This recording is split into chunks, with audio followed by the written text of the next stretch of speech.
Welcome to the Copilot Connection. Now, usually I'd expect to hear Zoe saying there that we're here to share with you all the news, insights, and capability of Microsoft Copilot's ecosystem across the entire Microsoft stack. But it's just me here. I'm Kevin McDonnell. I'm an MVP, Viva Explorer, and the Copilot Strategy and Modern Workplace AI lead here at Advania. We'll be releasing episodes on podcasts, on YouTube, and posting out onto the socials. And we'll bring insights from experts from the community and Microsoft on what the different areas of Copilots are, the impact they can make to you and your organization, and what you need to do to prepare for them, or even start using them now, and how you can extend them. And in fact, it is just me this week talking about that extensibility of Copilot.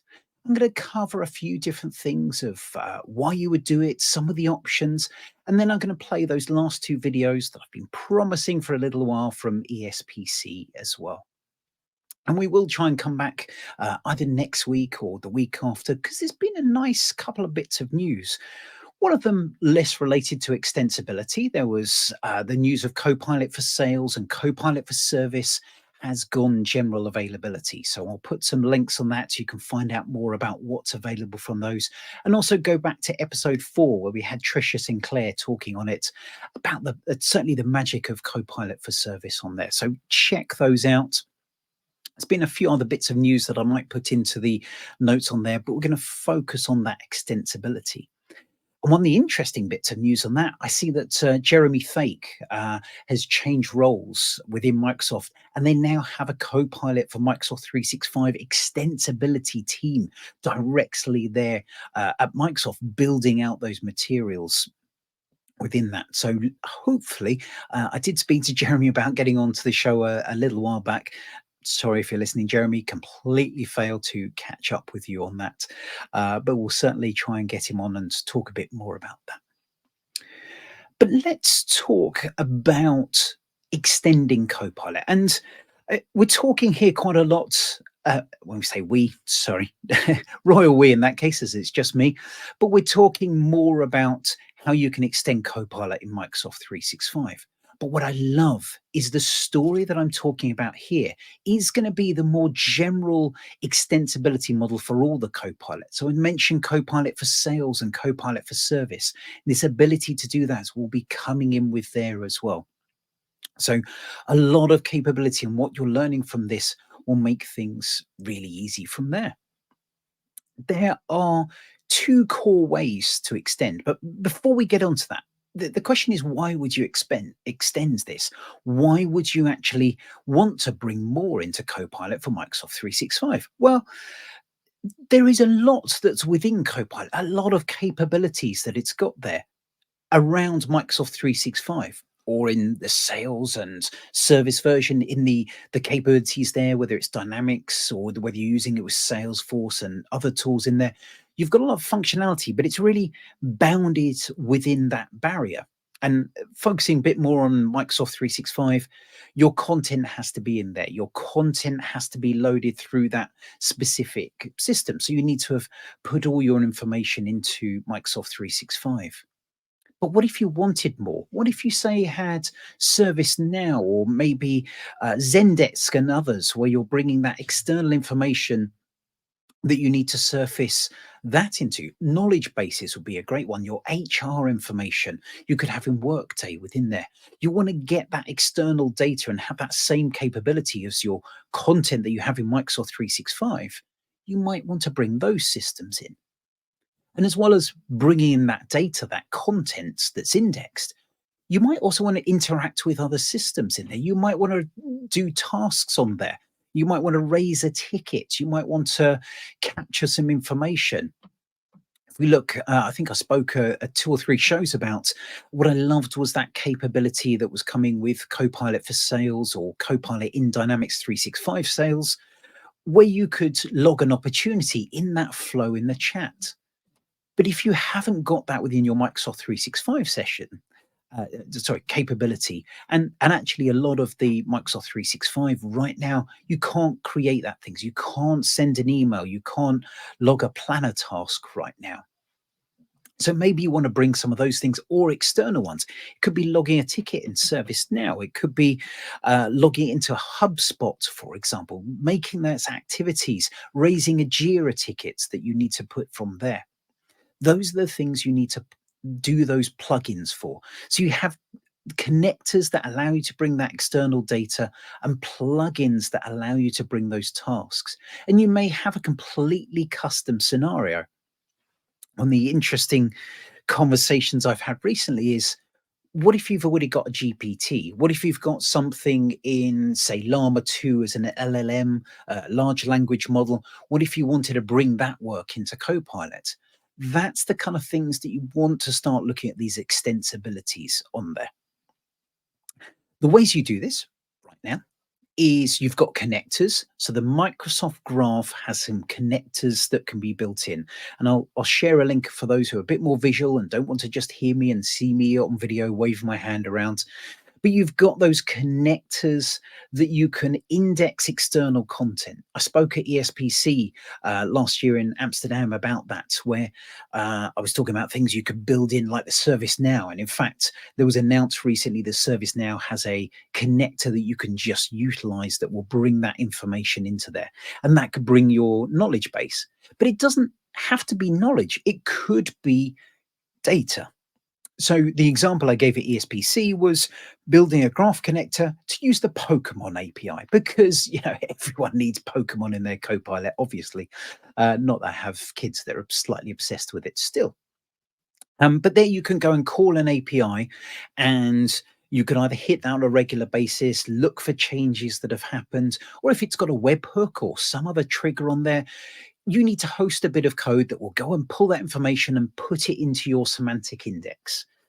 Okay, might be getting a lit techie for there, so apologies for anyone I'm going down that dev route, but you're basically writing something that goes and calls a service, pulls that information, loads it into somewhere that then Copilot can use. And in fact, Microsoft Search will also use that. So you can bring that information into search as well, and bring that through. At Avanade, we're already using ServiceNow for that. So we can search the ServiceNow knowledge base, and I can also go and ask Copilot, for example, how do I get a replacement laptop bag? And it will use that information from there. But using that graph connector, if I need to raise a ticket, maybe that information comes back and says you need to raise a ticket to get that replacement laptop bag.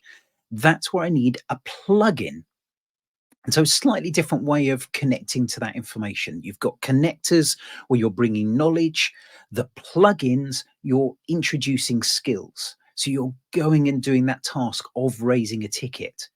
And there's four key ways that you can go and connect into that information. There's something called Teams message extensions.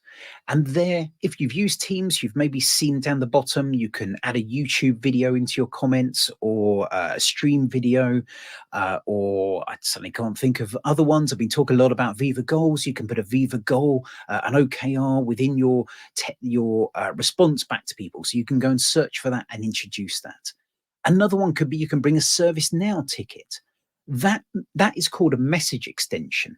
And that can also be used within Copilot. So if you ask it to create a ticket in ServiceNow, it will trigger a message extension and bring back that information. And it will bring you back something called an adaptive card, which is a kind of simplified way of bringing a bit of a conventional layout on there. And why it's nice is because it's designed to work across mobile, tablet, and desktop devices. It will scale automatically for that. It will return that information and give you a little form where you can fill in that information from there as well. Next way you can do things, Open API, Open AI, you can go in and call Open AI plugins. So if you've been looking at that world of Open AI that's been around for that dev story for a while, you can go and call those clever plugins. Yes, it will call a different large language model. No, you're not directly calling the large language model directly that's in Copilot. You can, but you only have one hit there. Probably a discussion for another time. So there's a bit of a limitation, but you can build that extension, load that in there, and it will go and call that information within that, using that same framework from there. Another one is Power Platform connectors. So if you've built a Power Platform connector previously, you can make that a Copilot plugin and service that. So maybe you could have created a Power Platform connector over, say, the Transport for London, which is for those of you not UK based, that they run all the transports for London. Yeah, it kind of does what it says on the tin. So, for example, the underground buses, all the public transport that runs there, and they have some APIs where you could go and ask it about directions from one place in London to another. How would you get there via public transport? So you could build that into a Power Platform connector, and then that's also serviced through Copilot. And then the final one, and probably the one that's being pushed a lot by Microsoft, and you'll hear people speaking about because it's the low code option, is Copilot Studio.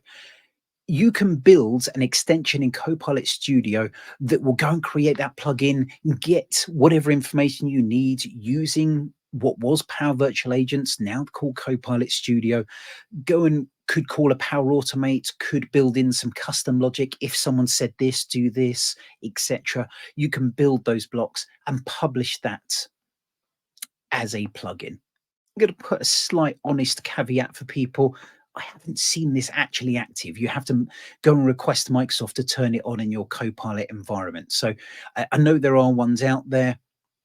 It's been a bit of a challenge to see that happen in different places. So I think that will accelerate pretty soon and be available from within that. So you've got those four different ways of triggering those plugins from there. I haven't touched on custom copilots. That's probably a story for another time. So you could use that Copilot Studio to build a copilot that's not actually in Copilot for Microsoft 365, completely independent. You could use Azure OpenAI and things like the Teams AI library to build something like Copilot for a specific scenario. But I'm not going to cover too much on that today. What I do want to get people thinking about is I've gone through a lot of techie stuff there and how you can do things. I started off with why, but I also want to think about what you do. How do you work out from all these plugins? How do you govern that? How do you make sure they're being used effectively? Can you build monitoring to these? These are the kind of things that you need to think out about whichever scenario. If we're looking at those Teams message extensions, you could build, say, Azure App Insights into that. If we look at some of the other items, you could build it into Copilot Studio. That's got some analytics built in. Having a look at those different ways that you can make sure that it is being used, log how it's being used from within there. But also how many plugins you've got, controlling how those plugins go in there. Because if you've got 6 different plugins that are all about creating a ticket, how do you know what ticket someone's talking about? How do you make sure that the description is more effective within that? So there's a lot around that governance scenario that you need to be thinking and planning about from it as well. You need to think about how you're going to host that. If it is a plugin, how is that going to work with the different scenarios? Is it going to have some consumption from Azure? Is it pay per month, etc. on there? How is it going to scale? If you add a lot more people on this, how are those costs going to increase? Is it going to be able to cope with that load? But for me, the two most important things you should be thinking about is, are you delivering value with this? We've talked about this with Copilot for Microsoft 365 about how you deliver value from there. So that is a really key question, how you think about and measure that. And I think that is something we'll take into a future show to go into there. And another one that I'd love to see with a future show is, how do you make sure you're giving responsible AI? Are you using this power of the AI correctly? Have you considered what this would be like if it went out in there? Are you meeting your country's regulations? Are you meeting personal data regulations as well? So thinking about some of those things within there. Now, going to deviate for a bit because what I would like to do is to get some of those videos. So, 2 people I spoke to that were really dev heavy from ESPC. One was Garry Trinder, and we'll play that video in a sec, and then I'll have a quick chat about some of the other ones. In fact, no, I'm just going to play both the videos. So, firstly, Garry Trinder. One of the things I will say is in the show notes, Gary's been working on some fantastic sample Garys. So whether you're looking at those plugins or whether you're looking at graph connectors, he's been working with Weldec to build out some public GitHub hosted samples for those. So I'll make sure you check those out. And Gary's also been doing a session on the Microsoft community calls, which are available up on YouTube. I'll provide some links to those about how you build plugins. So if you're looking at the more technical area, go and check those out on there. But for now, hand over to Gary and play those videos. Hello, I'm here again at ESBC, and I have my co-host of Grey Hat Beard Princess, Gary, here. Would you like to introduce yourself? I would, thanks, Kevin. So my name is Garry Trinder. I'm a cloud developer advocate at Microsoft, and my focus is Microsoft 365. Fantastic. And you've been doing lots with Copilot extensions, graph search connectors, all the good stuff there. But what does Copilot mean to you? Copilot, I mean, just in general, is just it's meaning a lot to me because it's helping me every day. It's making me be a better, more productive in my job. It's helping me on those days when, when you have those foggy days, you need to do something, you've got a script. I'm feeling that at the moment. Yeah, exactly. Yeah. You've got a script to write and you're thinking, I know what I need it to do, but your mental state is not getting you right into the code, and you just want to have a nice starting point. And I'm finding that Copilots are a great way to start that off. And so being on the dev side, is that more GitHub Copilot? So there's GitHub Copilot, definitely. I'm using that. I'm also using Microsoft Copilot as well. So formerly nice. Microsoft Copilot for, Bing Chat. Bing Chat for Enterprise. Naming. And just using it like a buddy, really. And just, really interesting. Being able to generate code as well as being generic AI. That I'm using it more and more to say, hey, I've got to write a PowerShell script and I need you to do this, and can you generate it for me? And there is a script, and then I can just define what I want just through text, and it will rewrite it for me, and it gets me 70-80% of the way there, and then I can go, okay, I'm starting from a point where I have code and I can just amend it. I'm not starting from a blank page. And I'm finding that's massively helping with productivity as well, little scripts here and there, I've got the sort of things you think are really quick, when you actually try and get your headspace around it, aren't quite as quick as you think, but now they become quicker. And I feel that's really interesting, because my assumption would be you'd be GitHub Copilot, that would be the main one that you'd be excited about, but it's intriguing. Yeah, so. It's using them all and seeing what they can do. There's absolutely varying levels that they've got, using different models as well. So some are obviously better than others, but that's what I'm finding. So what I've loved seeing the story of kind of custom Copilots and extensions, but what do you see as the importance of those? It's making them more relevant, essentially to you and your needs, right? So we have the generic AI models that are just trained on whatever they're trained on, right? And that's great to a point, but you want context of maybe your work and your organization, and being able to extend these systems and bring your own data to it is then, okay, now it's relevant to me, the people who I work with, the documents that I work with, and that just is going to make your responses from these Copilots just more in line with what you're actually doing and what you need to get done to be more efficient as well. So you've been at ESBC, and obviously you've had all this information from Microsoft beforehand and digested it all, but has been anything you've learned and seen here that's really made you want to go, I want to do a bit more of that and find out more? That is a very good question. I think just generally AI in all forms. I'm learning as much as anyone, and it's a constantly moving field. There's always new things and new ways of people using Copilots for what they do in their work, and it's learning from other people. How are you prompting these systems? And it's like, that's a really good idea. I didn't think of using that type of language in the way that I'm, prompting the AI and just getting those better results out of it. So that's something at the moment that, constantly learning and seeing the way that people are using it, and just, ideas to build that muscle of, hang on, I'm not going to go to a search engine and find this. I'm going to go to a Copilot, let Copilot do that work, and then bring me the relevant information. So I don't know if there's some... And in the format you want. I can't remember who I was speaking to, went to Andrew Connell's session, and he was like, you can call the Azure OpenAI and ask it to get you things and bring it back as JSON in that JSON template you want. There's no... I remember the days of XML and XSL and all these painful transformations. Copilots or the custom Copilots can do that for you, which is fantastic. Yeah, and that's a perfect example. Just literally before this conference, so building out my demos, I need some test data.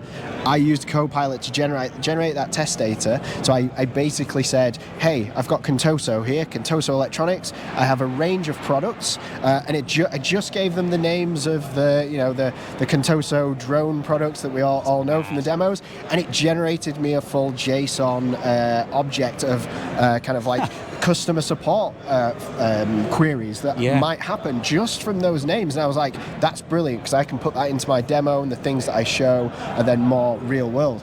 And I would have spent ages trying to figure that out, and now it's in a few seconds. And if I wanted, it could have been JSON, could have been XML. I was about to say, I love that, but it could be Excel, it could be CSV, it could be a Word document. You can get that sort of fake data out and be moving ahead with that. No, it's a lovely example. So now I have to be careful here, because obviously you see a lot of interesting things coming up that you can't talk about in a public podcast. But what do you want to see next? What do I want to see next? Apart from your bed in to get some sleep. There is that. Well, if I was going to go absolutely crazy, it would be, what do I want to see next is be able to get to conferences without the travelling, and just magic myself here, and be at more conferences with everyone here. It's been great to have the conversations. And then back to your own bed again. And back to my own bed. Let's make that easier. Let's make getting to conferences easier. I can see that. So there we go, Microsoft. If you can have a conference travel Copilot that moves at the speed of light, that would be very nice. much appreciated. As long as I get put back together the same, that'll be all good. It'll be worrying. But cool. Thank you very much, Garry. Cheers, Kev. Thank you. So, really interesting chat with Garry. I'm not going to witter on. Hopefully, Zoe and I can chat about these a little bit in the future. But really loved what Garry was covering there. The other person I spoke to was Anoop Tatti, who works for... now, it was Content and Cloud, and I should have made this in my notes. I think it's Advania. I almost forgot the name. So renamed to Advania, and he's been working with Chris O'Brien and others for some time there, and doing some really interesting stuff with the Chats GPT and the other OpenAI and these Azure OpenAI plugins. So he talked about a particular scenario. But Anoop, I'm going to hand over to you. Hello, I'm here at ESPC, and I have with me Anoop. Anoop, would you like to introduce yourself? Yeah, hi Kevin, and hi everyone. My name is Anoop, and I am an MVP in the Microsoft 365 development category. Oh, no, you're not. It's just Microsoft 365 now, isn't it? They've taken the developer away. Oh, yes. Thanks for the I keep update. forgetting about those as well. So. Yeah, so I am an MVP in the Microsoft 365 category. I work at a company called Advania, and I work there as a development team lead.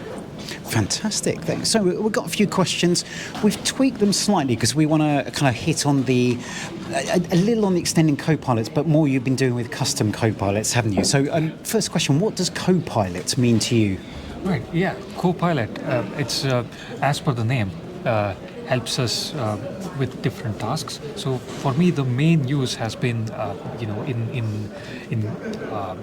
where I code. Say, for example, take the example of GitHub Copilot. That's a great example, yeah. So sometimes, you want to write a line of code, say, for example, a regular expression. And then you can just write a comment, and then there's the regular expression. So Copilot has been helpful to me in that way. However, Microsoft Copilot, that has got its own advantages, as we've seen throughout this this conference. Just to check here, Microsoft 365 Copilot, Yes. or Microsoft we know. 365 Sorry, Copilot. Copilot for Microsoft 365. We're still having fun with the names. Yes. It's fair to say. Yeah. And as we've seen in the conference, it's been the topic of this conference. Yeah, it really has. We can say that, and that has been helpful to people in many ways who have been trying that in recent times. Yeah. Excellent. And have you used Microsoft 365 Copilot, or you still hoping for some access? Yeah, I'm still hoping for some access. In my organization, some others have got access, but not me. They've kept you away from it. Yeah. Okay. So, we touched on there, we're going to talk about custom Copilots and extending them. Yeah. What do you see as the importance of that? Right. So there's a particular scenario that we are working with currently in our organization in which this particular customer, they want to surface data which is stored in blob storage or surface data in SharePoint and then permission return. So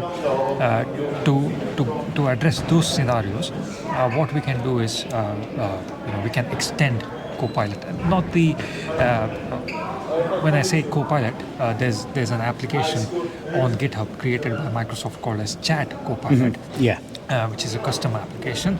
And so this is a standalone Copilot from there. Yes, yeah. Okay. So it's a custom Copilot. So we've taken that and then added some extra bits to that. So basically, that application takes your input and then calls Azure OpenAI and then returns the results. And that content, that's generally files and documents that's in there, is it? Or yes, yeah. So in the blob storage, for example, there are a lot of files, and then there's an external source as well. Say, for example, in SQL, the data might be stored like rows, tables with lots of rows and things like that, or there might be files in SharePoint. So if you want to interact with these elements, then you can have your own Copilot which will interact with these elements. So what I realize this is a slightly hypothetical situation for many clients, but obviously they could get Copilot, they could use the graph connectors to bring that data in and use there. How do you have that conversation as to whether build a custom Copilot versus extending Copilot and investing in that? What sort of considerations do you see? Right. So that's a good question. So Graph Connector, obviously, it has got its own advantages, and it depends on what kind of external data you want to bring into the system. In this particular case, the one that I'm working on currently, we decided to use our own APIs that will interact with the data present in blob storage directly, and then get back that data. And how are you surfacing? Is that a bot that you've got as a web page for there, or is that in Teams? Right. So it's an Azure static web app. Okay. Nice. That's the front end, and it is using React. It is built using React. Right. And then for the back end, it's an Azure. I'm just going to pause ever so slightly there, just because I know we don't always have the most developer audience. So this is your static website. It's basically a standard website hosted in Azure, and then you've got React. The JavaScript framework is the kind of mechanism to get that out to people as well from there. So it's all very much website based. And are people logging into this, or is it? Yes, it's all there's proper authentication. So basically, if you're signed into Microsoft 365, single sign-on, and you sign then into they can get that data. Yes. Really interesting. And what sort of usage are people seeing? Is this a regular thing that they're using day in, day out? Is it an occasional, or still to be worked out? To give you an example, we've got ChatGPT, which everyone is using. Now, organizations want private ChatGPT because they don't want their data to be present in OpenAI. They want it in Azure OpenAI. And I guess, like in this case, in specific data, not everything. They just want it focused on that area there as well, is it? So, Correct. Nice. So the information officers within the organization are promoting people to use private ChatGPT, and that's where we are seeing the demand. Interesting. So, and I've lost my questions, which hopefully will pop up in there. But I think coming back to it, we're here at ESPC. Is there anything you've seen that's kind of particularly resonated, or a new announcement that you found interesting? From a developer point of view, the announcement that was made on the keynote related to SharePoint embedding or embedded SharePoint. Yes. So that was very interesting. the way we can think of that is as say you have some external apps which use documents, but they do not have a document management system like SharePoint. Yeah. So Microsoft provide that as a service to these external apps. Yeah. So a bit like where you're using blob storage, you could use SharePoint embedded, and you could bring the metadata into that. You could bring sensitivity labels. You've got search and all those sort of things. But I get, and I'm thinking this off the cuff, so bear with me here. But I guess your same app could then use that as the kind of grounding model for OpenAI, and you could have all that SharePoint power to manage those documents with that same ChatGPT experience. So that could be interesting. It is, so yes, that's an I've interesting only thought. just thought about that. Yeah, I think we're both going, that could work very nicely. So cool, thank you. Nice. And last question. What do you see next in what would you like to see next in the Copilot world? That's an interesting question. I haven't thought much about that. However, I would like to see in what direction Microsoft are taking Copilot towards. Currently, I haven't used, like I said earlier, I haven't used it much. So, as a developer, I wanted to stay as Copilot and not become autopilot and take our jobs. Absolutely, yeah. So, but and I think it's been good that we've had that, things like GitHub Copilot that have helped developers. We've seen. I feel that I've loved the Copilot stuff because it feels like Microsoft has brought developers back into the picture again with extending, with custom Copilots.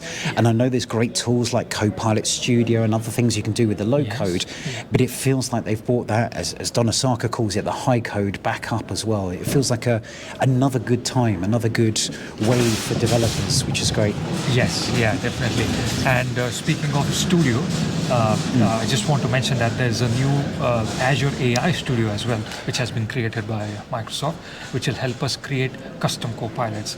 That's true. Yeah. So you can create that from scratch. There are various tools available for that. To build into that. Yeah, that's really good one to I take a look haven't at. seen much of that mentioned here at ESPC, but it'd be good to, I've definitely something to delve into a bit more and find out more about that. Come join my session, Kevin. Are you coming in later? Yeah. You told me to go to the other one. No, I'm kidding. But no, thank you very much for your time, Anoop, and thanks very much. Great stuff. Thank you very much. Cheers. Cheers. Well, thank you very much for that, Anoop, and for your time on there as well. I've put a few links into the show notes that are going to cover on there.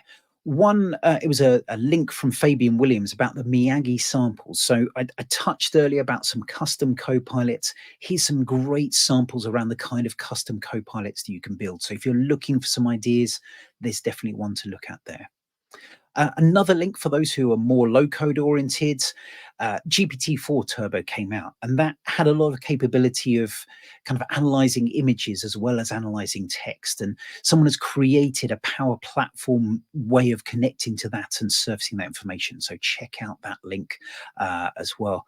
And then finally, we don't tend to talk about the non-Microsoft side. We are focused on the Copilot, but there was a little chat a while back about Google Gemini and the capabilities, and I loved it. Someone has created, having mocked the release video that actually was shortened and couldn't do the things it said it could do.